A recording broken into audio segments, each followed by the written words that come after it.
নমস্কার বন্ধুরা, আশা করি তোমরা সবাই ভালো আছো। আমি আজ নলেন গুড়ের রসগোল্লা বানিয়ে দেখাবো।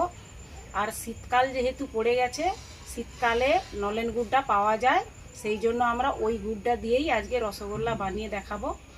বাঙালিদের শ্রেষ্ঠ মিষ্টি কিন্তু রসগোল্লা, আর সেটা যদি গুড়ের রসগোল্লা হয় তাহলে তো একবারে কথা বলা নেই। তো চলো বন্ধুরা, আমরা কিভাবে রসগোল্লাটা বানাই, গুড়ের রসগোল্লা, সেটা দেখে নাও। আমি এখানে 2.5 লিটার গরুর দুধ নিয়েছি। এই দুধটা ভালো করে ফুটিয়ে আমরা ছানা তৈরি করে নিব। তারপরে ছানা তৈরি করার পর দেখাবো। আমরা ছানা তৈরি করার সময় দুধটা যখন এরকম উঠে যাবে তখন এই চামচ দিয়ে এইভাবে দুধে নাড়িয়ে নাড়িয়ে ফুটাইতে হবে। এবারে আমি দুধের কড়াটা নামিয়ে নেব।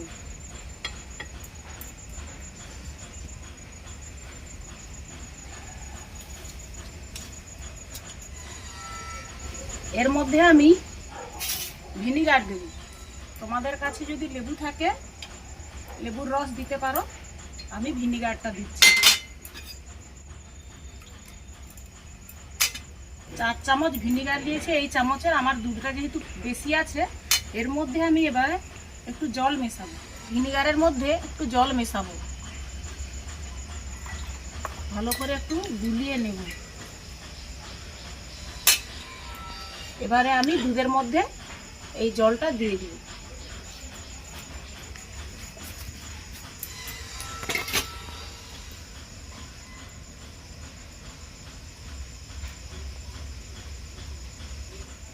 আর কড়াটা নামিয়ে ছানাটা এরকম কাটালে ছানাগুলো নরম হয়, আর যদি আগুনের মধ্যে বসে ছানাটা কাটাই তাহলে ছানাগুলো শক্ত হয়ে যায়। আর মিষ্টির পক্ষে শক্ত ছানা ভালো না, একটু ছানাটা নরম থাকতে হবে। আমি একটা সাদা কাপড়ের টুকরো নিয়ে নিয়েছি, এতে আমি ছানাটা ছেঁকে নেব।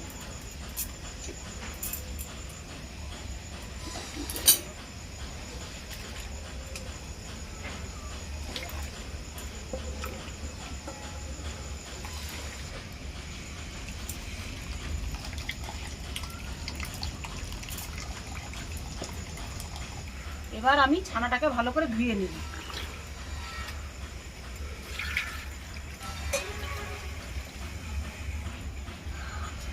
ভিনিগার দিয়ে যেহেতু কাটানো হচ্ছে, সেই জন্য একটু ধুয়ে নিতে হবে।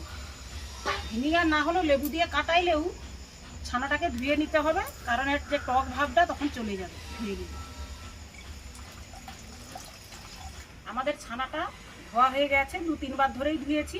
এবারে আমি এর থেকে জল ঝরানোর জন্য একে ভালো করে বেঁধে আমি ঝুলিয়ে রাখবো 1 ঘন্টা। 1 ঘন্টা পরে আবারও আসছি। আমি 1 ঘন্টা পরে আবারও চলে এসেছি। ছানাটা আমাদের জল ঝরে গেছে। এইবারে ছানাটা আমি ভেঙে নিয়েছি। এই এতটা ছানা হয়েছে, হয়তো আমার আন্দাজ নেই 400-500 হয়তো হবে। এবার একে ভালোভাবে আমি এরকম হাতের মধ্যে চকটে চকটে এই তালু দিয়ে আমি ঘষে ঘষে একটা নরম ডো তৈরি করে নেব। আমি এই ছানা মাখতে মাখতে এর মধ্যে আমি একটু এলাচ গুঁড়া দিয়ে দিচ্ছি, বেশি নয়, সামান্য পরিমাণ, একটু সেন্ট ওঠার জন্য। এই ছানার যে গন্ধটা সেটা খুব একটা বেশি করবে না, মিষ্টিটা ভালো হবে। তো বন্ধুরা, আমার ছানাটা ঠাসা হয়ে গেছে। এবার আমি ছোট ছোট করে মিষ্টির আকারে আমি গোল করে দিচ্ছি। এখানে আমি 1 লিটার জল দিয়েছি, জলটা ফুটতিছে। আমি ওতে 500 গ্রাম নলেন গুড় দিচ্ছি।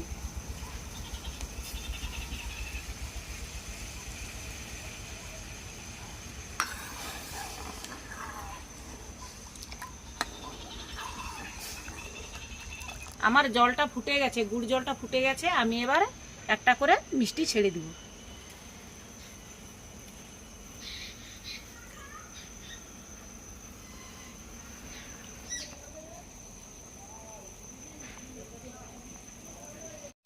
আমরা 5 মিনিট এইভাবে সিদ্ধ করে নিয়েছি। এবারে আমরা ঢাকা দিয়ে দিয়ে 20 মিনিট আমরা ফুটিয়ে নেব।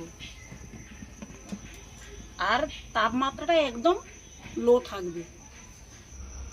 বন্ধুরা দেখো, আমার মিষ্টিগুলো কতটুকু করেছিলাম আর ফুলে পুরো ডবল হয়ে গেছে, একদম নরম স্পঞ্জি মিষ্টি হয়ে গেছে।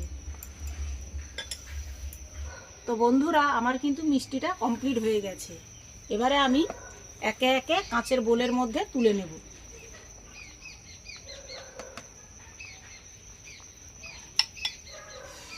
আমার নলেন গুড়ের রসগোল্লা কমপ্লিট হয়ে গেছে। এবার তোমাদের একটা আমি প্লেটে একটু কেটে দেখাচ্ছি। তো বন্ধুরা, খুবই সহজ পদ্ধতিতে আমি মিষ্টিটা বানিয়ে দেখালাম। তোমরা অবশ্যই বানিয়ে খাবে। আর এই মিষ্টিটা কেমন লাগছে অবশ্যই কমেন্ট করবে। বন্ধুরা, নলেন গুড়ের রসগোল্লা কার কার ভালো লাগে ওটাও কিন্তু কমেন্ট করে আমাকে জানাবে। তো আবার দেখা হচ্ছে তোমাদের সঙ্গে পরের একটা ভালো ভিডিও নিয়ে।